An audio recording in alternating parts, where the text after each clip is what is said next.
Hi, I'm Kelsey Mays for Cars.com. The Pontiac G5 is the sort of car your kid neighbor might have worked all summer at the Burger Barn saving up money for, or the one you rented on your trip to Florida last weekend. Either way, high gas prices might have you thinking Pontiac again, because in some trims, the 2009 G5 gets up to an EPA estimated 37 miles per gallon highway. The secret is Pontiac's four-cylinder engine. It's shared here with the roughly identical Chevy Cobalt. Both cars have a special XFE trim, that stands for extra fuel economy this year. They use a specially calibrated 5-speed manual transmission and low rolling resistance tires to get 37 miles per gallon city highway. It's a pretty good increase over last year. Driving the XFE, you'll notice that you can't really have your cake and eat it too.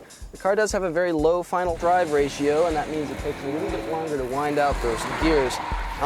There is more low-end power than the Ford Focus, the Honda Civic, the Toyota Corolla manage. They have smaller four-cylinder engines, but by the time you get up to highway speeds, the advantage isn't really Pontiac's anymore. There is a shift light on the gauges that tells you when to upshift. It comes on a little bit early before you really hit the engine's stride, but if you stick with it, it will help you get better mileage.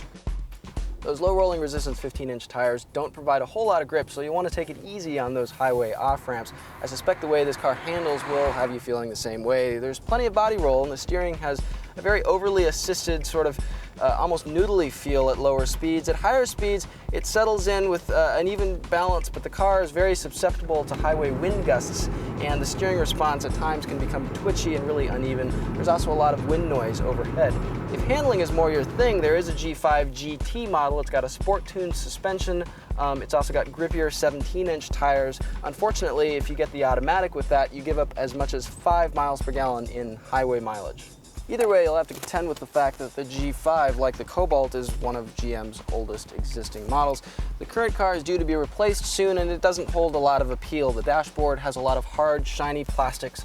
Panel fit is uneven in certain places.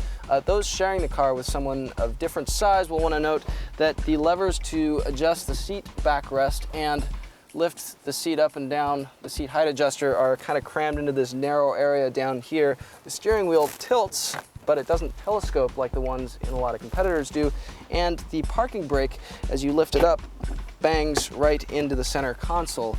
The owner's manual suggests that you lift the console first before accessing the parking brake.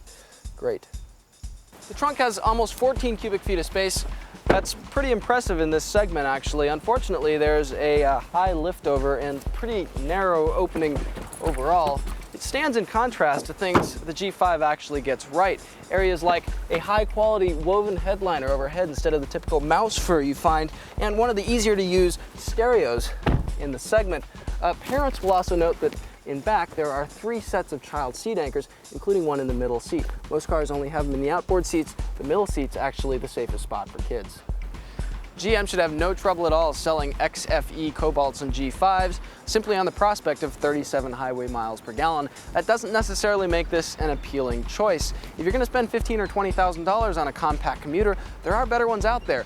They may only get 34 or 35 on the highway, but at that level, the differences are less than you might think.